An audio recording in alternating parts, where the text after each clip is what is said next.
Bueno, pues es un gusto nuevamente estar aquí en este podcast que hemos llamado Sin Corbatas. ¿Por qué? Porque lo que queremos es tener una plática ligera, agradable, con personajes que estarán desfilando por aquí y que conozcamos más, mucho más, su lado humano más que el lado profesional.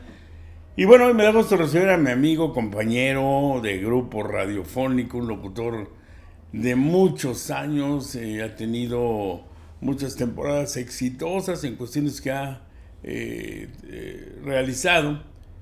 Me refiero a Raúl Franco Villalbazo. Raúl, ¿cómo estás? Jaime Velázquez, muchas gracias por la invitación y ahora sí, como diría un amigo, empieza a disparar. Pues Raúl, ¿de dónde eres originario tú? De aquí de la ciudad de Oaxaca, de Juárez, Oaxaca, creo que mi ombligo me lo pelean el barrio de los Siete Príncipes y el de la Trinidad de las Huertas. Yo ¿Aquí nací, te criaste? sí, aquí yo nací, aquí en la calle de Rayón, ahí donde se ubica precisamente la maldita vecindad. Circunstancialmente rentaba a mis papás en esa vecindad hace ya 60 años. ¿Cuántos eran de familia? Pues cuando vivíamos ahí nomás era mi papá, mi mamá y yo, que ahí nací, pero algunos cambiamos, ¿no? Pero entonces no tienes hermanos. Tengo hermanos, sí, por supuesto, somos 5. Ah, finalmente fueron 5 hermanos. 5 hermanos, 3 hombres, y fuéramos 3 hombres y 3 mujeres, pero falleció la segunda. Mi hermana que me seguía falleció a los 3 años, ¿no? Nada más estamos 5. ¿Dónde estudias? ¿Aquí en la capital también? Aquí estudio en la escuela primaria Vicente Guerrero 4 años. Entonces ya nos mudamos hacia lo que es Jojo y estudié los últimos 2 años en la escuela Vicente Guerrero de esa población. Raúl, ¿y siempre te has dedicado a los medios o en un principio cuando ya empiezas tu vida laboral? ¿A qué te dedicas en un principio? Fíjate que yo empecé a trabajar y a ayudar, o ayudarme a mí mismo, ¿no? Desde muy pequeño, 12, 13 años. Venimos de familia de carniceros y de todos cineros, pues ya se me daba irlos a ayudar en aquellos años, ¿no? De 12, 13 ¿Pero no años. te dedicaste a eso? No me dediqué a eso. También le hice a la pintura de brocha gorda, no a la artística, sino a la de brocha gorda. Me encanta pintar casas y ahí con un tío también. Dentro de lo que me recuerdo, estuve en un taller de radio técnico en aquel entonces, quería aprender a componer televisiones, radios y todo, pero no me dio la mente para tanto, ¿no? ¿Te casas, Raúl? A los 22 años. ¿Solo un matrimonio? ¿Ya has tenido varios? ¿Eh? ¿Solo un matrimonio? No sé, pero aquí no se escuchan esas cosas. Bueno, pero pues has tenido varias parejas. Sí, parte de lo que te da la radio, ¿no? No sé si sea fortuna o desfortuna, pero es parte de lo que te da la radio, porque de repente como que es muy alcahuete en ese sentido. Y bueno, pues lo que más circula pues son las admiradoras, ¿no? Y uno pues no es de piedra. ¿Quién soy yo para negar? No, que el cariño que tengo para toda la humanidad. Oye, Raúl, ¿y hijos cuántos? ¿En qué colonia? Porque Raúl, quiero comentar a quienes nos sintonizan, uno de sus hijos es un genio. Nosotros le trabaja con nosotros, afortunadamente desde hace ya algunos años, Edgar Raciel, y bueno, y sé de su hija que también es arquitecta, que además también trae ya un avance profesional excelente. ¿Más hijos? Sí, fíjate, yo creo que el trabajo de mis hijos fue más de la mamá, de las mamás de ellos, que pues hicieron buenos hijos, ¿no? Edgar, que es licenciado en Mercadotecnia, Michelle, que es arquitecta, luego le sigue otro que es chef, grabador, pintor, y luego le siguen los más jóvenes, uno que está por terminar la carrera de chef, y el más chico, que sí le ganó a los demás, ya tiene su pareja y anda ahora sí en una financiera por ahí. Pero todos muy bien. ¿Cómo te encuentras con la radio, Raúl? Con la radio, yo creo que primero me encuentro con el periodismo. Mi padre fue tipógrafo del Imparcial, yo recuerdo en los años finales de los años 60, principios de los años 70, verlo partir todas las noches para trabajar y llegar todas las mañanas. Y llegaba siempre. Porque antes era colocar letra por letra, sí, la tipografía, página por página. Sí, y saber leer al revés, ¿no? Porque así colocaban precisamente las columnas y las informaciones en la tipografía. Y verlo llegar todas las mañanas con 2 ejemplares del periódico El Imparcial, que precisamente mientras tomaba un café, pues tenía que revisar que estuviera bien la mayor parte, ¿no? Y yo creo que ahí me nace ese amor precisamente primero por el periodismo.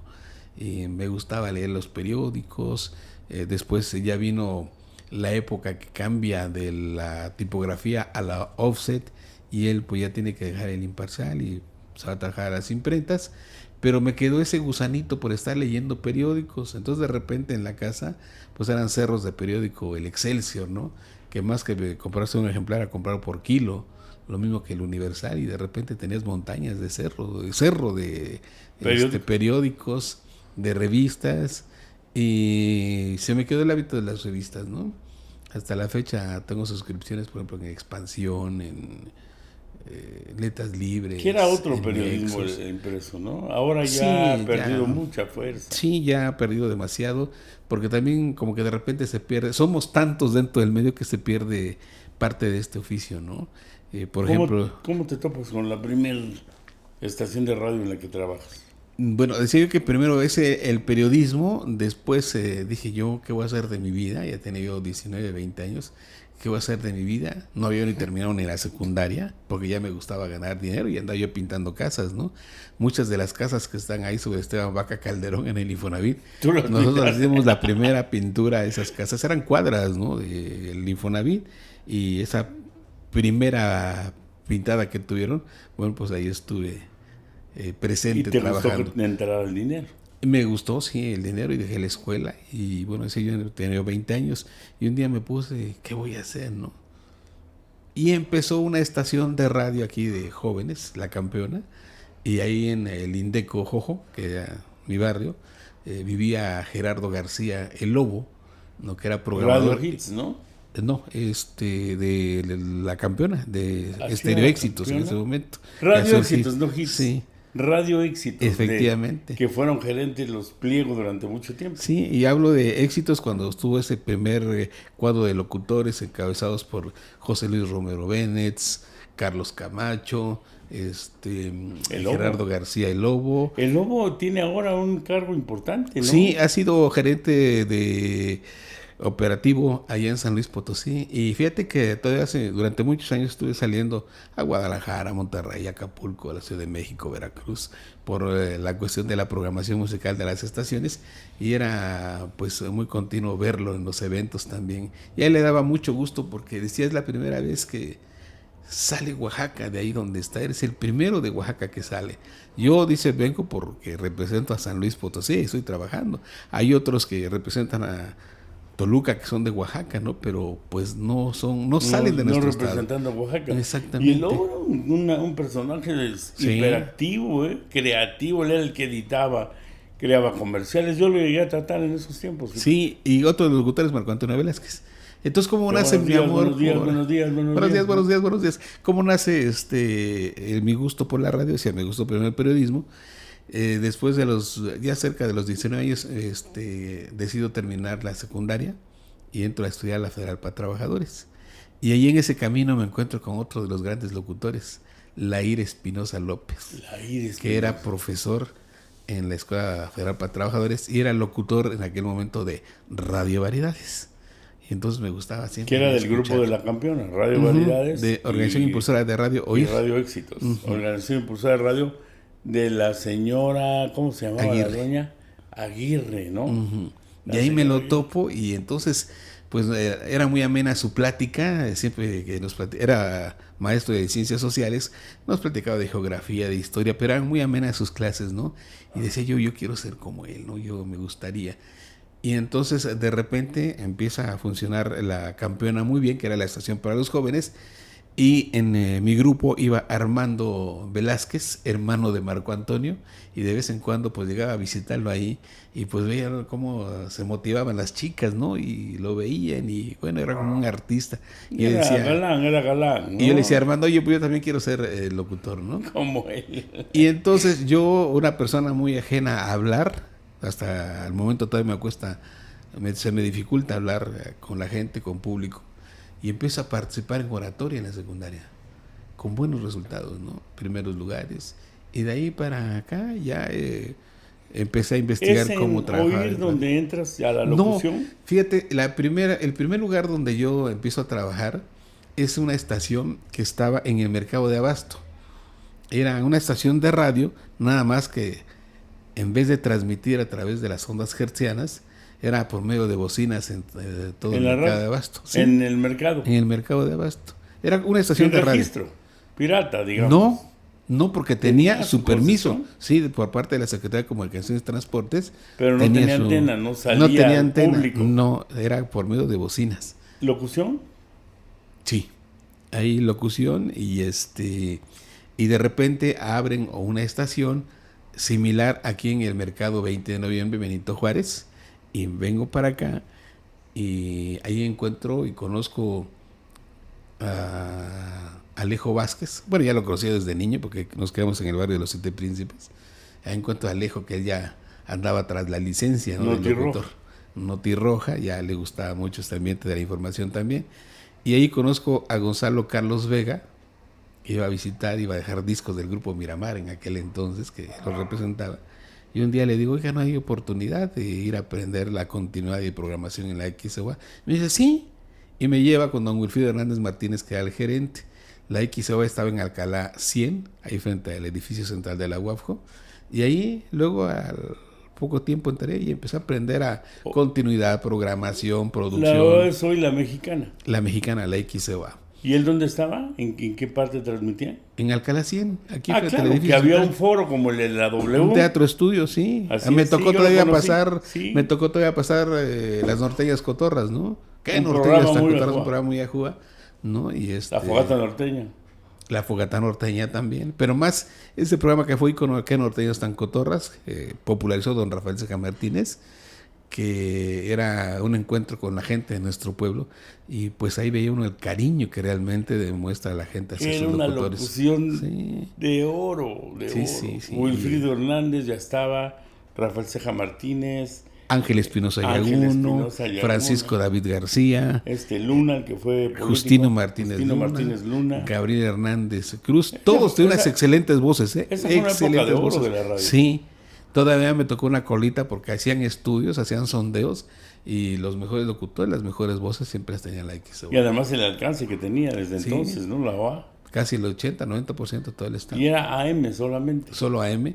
Nos hablaban, yo siempre entraba en la madrugada, a 5 o 6 de la mañana, nos hablaban de Chiapas, nos hablaban de Tlalnepantla, Estado de México, de Naucalpan. Sí, ahora como ya está muy contaminado el ambiente y además hay muchas frecuencias. Frecuencias, ya es muy difícil, ¿no? Raúl, luego te quedas ya pegado desde ese entonces a la OA. Sí, 1984 aproximadamente ya quedo. Me voy a trabajar 1 año y fracción a la XAX, lo que actualmente es Radio Fórmula, sí, ahí con los señores Márquez. Ya era de los Márquez. Sí, ya era de los Márquez. Ese entonces, Raúl, ¿era ya de don Jaime Fernández la XOA? Sí, pero fíjate que ahí en la XAX, que era de los señores Márquez, me encuentro con otro cuadro de excelentes locutores. Leonardo Ramírez Narváez, Larry. Andrés Rodríguez Ortiz, Raúl Serrano Franco, Miguel Pablo Pedro. Esos grandes locutores siguen hasta la fecha, ¿no? ¿Mande? Varios de ellos siguen. Sí, a excepción de Larry, Serrano, que falleció. Larry falleció. También Miguel Pablo Pedro. Andrés Rodríguez ya se jubiló. Raúl Serrano ya se jubiló. Ahí encuentro a Roberto Vives Guerrero, otro de los grandes locutores también. Roberto Vives Guerrero. Tu amigo. Y él fue el que me abrió las puertas de la XLR, me acuerdo. Así es. Yo conducía con él un noticiero. Sí, pero ellos empezaron allá muy atrás, ¿no? Con este tiempo que tú me estás diciendo. Sí, ellos son de mucho tiempo atrás. Antes ya eran señores locutores. Yo aprendí con ellos, ¿no? Con todos. Y a cada uno les ha aprendido un poquito, ¿no? Su profesionalismo, su ética. Esa curva que te levanta, que te sube muchísimo, Raúl, que yo tengo ese antecedente de tu relación con los grupos musicales. ¿Cuándo empieza? ¿En qué estación? ¿Y cómo es que se da? Fíjate que a mí siempre me gustó la cuestión de la programación y me ha gustado hasta la fecha. Yo creo que antes de la locución me gusta más esa parte, ¿no? Producir y crear programas nuevos, ideas nuevos. Y uno de los programas, de los primeros que yo hice cuando llego a la XEOA, es un programa que se llamaba Foro Juvenil. fue mía la idea, fue mío todo lo que se hacía ahí, pero lo conocía Roberto Silva. Entonces Roberto Silva venía de la XS. Y entonces, fíjate en la cuestión dispareja que había. En la mañana, al mediodía, estaban las norteñas cotorras, que llevaba gente del pueblo hasta con sus guayinas y guajolotes, llegaban ahí a cantar. Y en la tarde, a las 5 de la tarde, era foro juvenil, donde llegaban todas las niñas, fifís diría López Obrador, llegaban a bailar con la música de Venudo, que era el grupo que estaba de moda. Leti López Allende se ha recordado muy bien porque iba a bailar en ese entonces como Menudo. Y entonces es el primer programa y me funciona. Y entonces la ABA tenía una etiqueta de, esta es una estación para la gente del campo o para la gente que trabaja en las casas. Y entonces un día se me ocurre y hago un programa que se llamaba José en concierto, antes que cualquier otra estación, ¿eh? Y me funciona muy bien y empezamos a entrar a oficinas. Después de eso, ya por el 87 aproximadamente, se me ocurre hacer, digo, ¿por qué en una estación con un perfil así como estaciones de música ranchera, pero cómo se escucharía una estación con música de grupos? Y te puedo yo asegurar que la XCOA fue la primera estación grupera antes que en la región del Bajío, el Pacífico, el Golfo o todo el sureste de México. Y que pegó, ¿no? Pero, ¿quiénes recuerdas de ese tiempo? A ver, la estación era grupera en el sentido de que tenemos que manejar los grupos de la zona. ¿Quiénes eran los grupos de la zona? Sonora Santanera, Los Socios del Ritmo, Los Sonors, Campeche Show, Carro Show, Super Lamas, Junior Juan, Los 7 Latinos y tantos grupos de ese nivel que tocaban cumbia y música tropical. Pero entonces yo le empiezo a meter a los grupos de los años 70, ¿no? Pasteles Verdes, Terrícolas, Grupo Indio, la Revolución de Emiliano Zapata. Eso y sería muy buena combinación, ¿sí? Pero llegaste a tener contacto con ellos.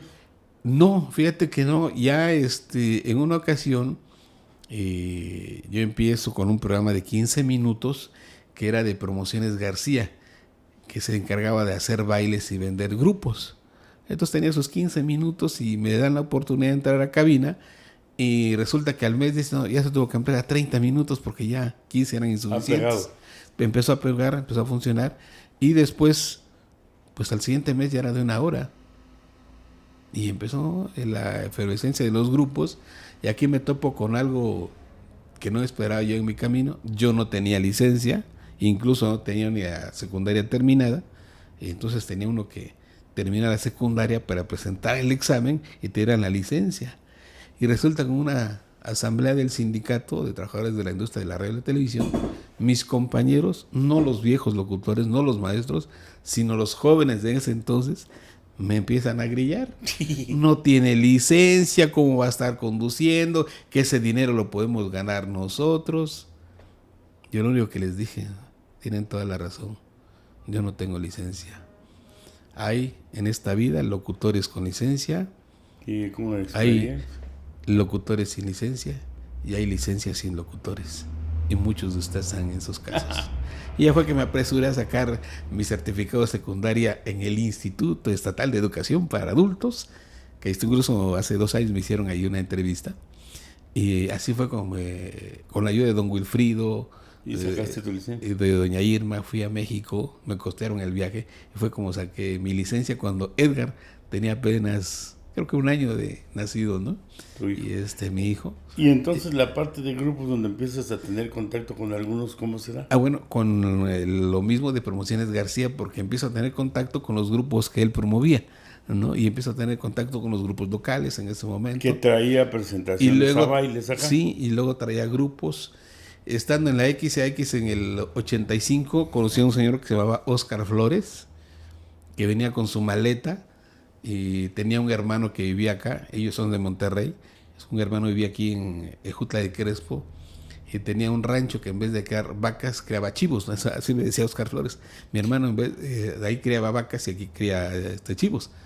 Y traía su maleta con discos. Traía los rancheritos de Topo Chico, otros grupos allá de Monterrey, y su máximo eran los Barón de Apodaca. Y ahí sí me hice en contacto con él, nos hablábamos por teléfono de vez en cuando, y una vez me dice, tenga un grupo que se llama Bronco. ahí te voy a mandar el disco, ¿no? Y me mandó un disco de 45 revoluciones con una canción que se titulaba Sergio el Bailador. Ya empecé a tocar la canción. Y ahí quedó todo. Pero me lo encuentro en el camino después. Un día pasando por Trujano y Miriterán estaba el Salón La Fiera y estaba anunciado un baile para esa noche. Decía Los Barón de Apodaca y Bronco. Ah, pues yo fui esa noche al baile. Dije, voy a saludar a los Barón de Apodaca. Ya está mi amigo Oscar Flores. Y fui, no estaba Oscar Flores, pero sí me atendió su hermano, que sí estaba, el que criaba los chivos, sí estaba ahí. Un baile que fue un fracaso. Las estrellas eran los Barón de Apodaca, que ya traían Y por esa calle vive, El hombre que más te amó, Acá entre nos, Surge, eran Bronco sus éxitos. ahora se disparó, ve hasta dónde. Y Bronco estaba ahí. Mucha gente cuando le platico la anécdota no me lo cree. Pero imagínate a Lupe cargando sus mismas bocinas, ¿no? Ellos se instalaban. Ellos se instalaban. Ramiro no venía en el grupo todavía. Venía otro gordito igual. Y ya funcionaba Sergio el Bailador, ya estaba funcionando, ya era 1986. Y resulta que voy y les digo, oye, pues qué bueno, ¿no? Me gusta su estilo con Sergio el Bailador. Le digo, que por cierto, le digo, ya sacaron el cover de esa canción. Y se quedan, ¿cuál es el cover? No, le digo, pues hay un que se llama Guarachín y Guarachón, que sacaron la canción, pero en un cover. Como venía el Mundial de México 86, le digo, grabaron la canción que dice, ya llegó, el goleador, llegó. Y le dije, no, digo, ustedes van a llegar a ser muy grandes, ¿no? Pues ya tenía yo, creo que 2 botellas de viejo vergel encima, ¿no? Y efectivamente después, Bronco empieza el fenómeno. Y le dice yo a Filemón López García, trae a Bronco. Y dice, no. Hasta que un día lo invitan a la Plaza de Toros México. Estuvieron los Caminantes, estuvieron los Bukis, estuvieron no sé cuántos grupos. Y se presenta Bronco. Y se fue. Y regresa y me dice, ya traigo la gira de Bronco. ¿Cuándo? No, para septiembre. Y efectivamente fue un 15 de septiembre, la primera fecha que estuvo Bronco en Oaxaca, en Guadalupe, Etla. En un establo ahí tocó. Y mira, el 15 de septiembre, que fue un fracaso rotundo porque pues la gente estaba esperando la ceremonia del grito, ¿no? Y entonces entró muy poca gente al baile y todos saliendo a vaca, ¿no? Digo con todo respeto. Y pero ya el segundo día fue la gran sorpresa. Estábamos acostumbrados a ver bailes de 1,000 gentes, 1,300, 1,400. Y ese primer baile con Bronco como estelar en el Deportivo Oaxaca, que fue en el estacionamiento, me dice de repente el señor Filemón López García, hay 6,000, 7,000 gentes. Ay, caray. ¿Dónde? Digo, aquí el estacionamiento no le caben ni 3,000. No sé. Ya llevamos 3,000 talonarios vendidos. Ya habían acabado los boletos, estaban vendiendo talonarios. Entré al baile y parecía unos cigarros en cajetilla, ¿no? Todos apretaditos. Ahí me reconoció Lupe Esparza, ¿no? El trabajo que había hecho con ellos para posicionar a Bronco. Y ahí empezó mi relación con los grupos ya más grandes. En una ocasión tuve la oportunidad, cuando crearon algo que se llamaba Caos, que era Cano Oscar, Caos, Servando Cano, que era uno de los grandes empresarios de grupos en Monterrey y en todo México y Estados Unidos, y Oscar Flores, que era otro de los grandes, que después se separaron, ¿no? ¿Y no crees que hoy está desaprovechado el tema? Porque los gruperos siguen siendo... Ha cambiado mucho. Más en Oaxaca, mira, ¿no? Te voy a platicar lo que pasó en el año 2000 más o menos. Yo fui asesor para Sony Music en ese entonces, ¿no? Yo iba 2 días al mes a trabajar ahí y ganaba yo más que acá. Sí. Pero porque tenía yo el oído musical. Se empiezan a meter cosas raras en el ambiente musical. Por ejemplo, hablamos de Guadalajara. Ramón Ayala ahí te vende 25,000 discos y haces una promoción con un gasto relativo a 25,000 discos, ¿no? ¿Qué vas a regalar? No, pues voy a regalar bicicletas, voy a regalar despensa, voy a regalar a lo mejor 3 televisiones, ¿no? Porque es para lo que me alcanza para esa promoción. Pero de repente dice uno, voy a regalar una estación de radio, voy a regalar una moto. y el otro no, una cuatrimoto, y la otra estación no, yo no agarraba una cuatrimoto, yo agarraba un auto compacto, y la otra estación yo no agarraba auto compacto, yo iba a regalar un auto deportivo, y el otro no, yo agarraba una 4x4. Llegaba el momento en que estaban regalando una residencia totalmente amueblada, pero no eran los grupos que se escuchaban en la radio, sino era Pedrito Pérez, Juanito Gómez. Decía, ¿de dónde sale ese dinero para comprar tantos regalos sin que se escuchen esos grupos? Sin que sigan siendo negocio, ¿no? Sí, era un lavado de dinero.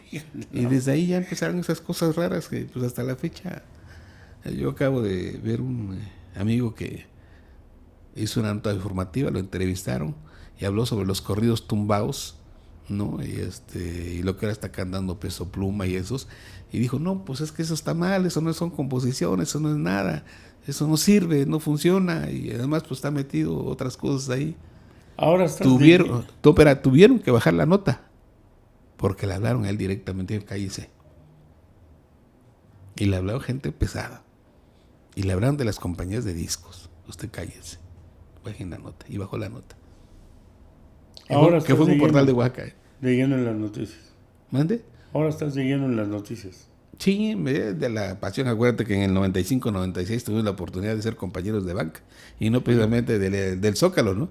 Sino nos dieron la oportunidad en esta carrera técnica de periodismo en la escuela Carlos Septién, ¿no? ¿Te acuerdas? En el 95-96. La carrera técnica de periodismo. Sí, ahí estuvimos. Raúl, y en esta esencia de que te ha gustado el periodismo de siempre, que también te metiste tan de lleno con los grupos, ¿cuál es tu preferencia? ¿Qué prefieres? ¿Qué te ha gustado más? ¿Qué te llena más? ¿Las noticias o la parte del entretenimiento? Es mitad y mitad. Ambos. Me gusta más porque puedes hacer mucho más con el periodismo, ¿no? Puedes llegar a mucha más gente, puedes incidir en ella. Yo tenía un profesor de matemáticas que siempre recuerdo, Andrés Saturnino Pech, en la Federal para Trabajadores. 30 minutos nos daba de clases de matemáticas y 20 para hacer ejercicios. Y le decía al grupo, con uno que haya entendido mi clase yo me doy por bien servido. Y ese uno era yo.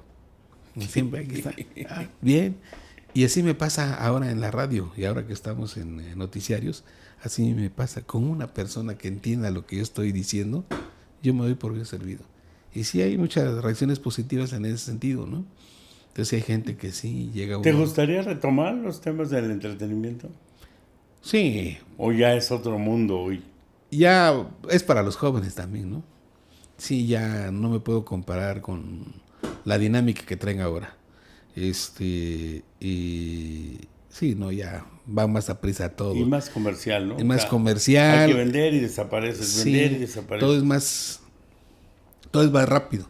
Si yo te pregunto ahorita, a excepción del trabajo que tú vienes haciendo y que la gente reconoce a Jaime Velázquez, así como reconoce a Omar Aguilar, como reconoce a Leti López Allende por los noticiarios, como reconoce a Humberto Cruz por los noticiarios, a Félix García por los noticiarios. Pero si te preguntas, ¿qué locutor en Oaxaca encabeza las preferencias? No has encontrado. Porque no tienen ese, como cuando los artistas iban a los pueblos y eran reconocidos, Pedro Infante, Lola Beltrán, sí. Hoy les fabrican hasta las voces. Sí. Ya no necesitan saber cantar. Pero además, no, ahorita por ejemplo, los locutores, no hay locutores que encabecen. Que tengan esa No hay un Güero Rodríguez. Los últimos creo que pudimos hacer algo al respecto ya en el plano de entretenimiento y de la música. Fuimos Pedro Alejandro, Luis Ceballos, a quien envié un fuerte abrazo porque estuvo un poquito malito, y un servidor. La gente de los grupos en Oaxaca todavía nos recuerda a los dos con una rivalidad que nunca existió, pero la gente pensaba que éramos rivales y nos peleábamos, pero no, eran competencia, cada quien desde sus grupos consentidos. Él tenía los suyos, los míos, ¿no? Pero nunca hubo una cuestión de rivalidad, ¿no? Porque incluso decía, mira, no vayamos a chocar ahí, fíjate. Oye, ¿con esa fulanita así? Sí, pues tranquilo, no vayamos a chocar en ese sentido. Pero yo creo que fuimos de los últimos, junto con Amando Cortés, el gerundio del amor, fuimos de los últimos que reconoce la gente. Ha entrado mucha gente joven, pero no veo la dinámica, no veo que la gente se entusiasma. Esa entrega, esa pasión, ¿no? Por hacer las cuestiones sí. Yo de veo comunicación. que están más metidos en las redes sociales y están abandonando el trabajo radiofónico. Que por cierto, necesitamos retomar la radio y lo que le dio la esencia a la radio, pues, ¿no?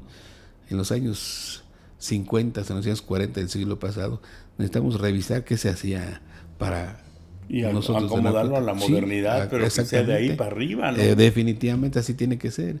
Pero pues ahora queremos estar transmitiendo en Facebook y estar transmitiendo en radio. Y por lógico la gente o apaga el radio o apaga la computadora o apaga el teléfono, ¿no? Pero es más seguro que apaguen el radio. Raúl, ha sido un gusto compartir. No, el gusto es mío, no hay tenemos para tanto platicar. Que nos vemos y no podemos platicar estas cosas. Y hay tantas cosas que platicar, ¿no? De la radio, hay infinidad de cosas, detalles, gente. Tienes anécdotas y lo volveremos a retomar, si te parece. De la radio y de las noticias también. Claro que sí. De la Raúl Franco Villalbazo. Gracias, nada más. Un gusto. Nada más termino con esto, porque un día llegó un amigo reportero, que alguien en un grupo me lo llevó, me lo mandó y me dice, ya después de que me entrevistó, me dice, ¿qué opinas de la payola? Me dice, ¿no? La payola es la dádiva, el pago para pasar una canción, ¿no? Y me dice, ¿qué piensas de la payola? Le digo, pues lo mismo del chayote. Todo el mundo habla de la payola y del chayote, pero es como el diablo, ¿no? Y por cierto, para terminar, ¿qué tan cierto será que la payola tiene su origen en que había un locutor que lo hizo famoso y que cobraba, y que cuando pedía decía, ¿y payola? O sea, que Yola era su mujer. ¿Qué tan cierto es eso? Pues hay muchas versiones, ¿no? Por ejemplo, hay una que es en época de las rocolas, ¿no? La rocola, ¿no? La triangola. Y entonces, que surge en Estados Unidos el pago pay, ¿no? Payola. Pay por pagar, ¿no? Payola, ¿no? Y ya castellanizado, payola. Uh-huh. Pero es como la payola y el chayote son como el diablo. Todo el mundo habla, pero nadie lo ve. Raúl Franco. Gracias. Gracias. Hasta luego.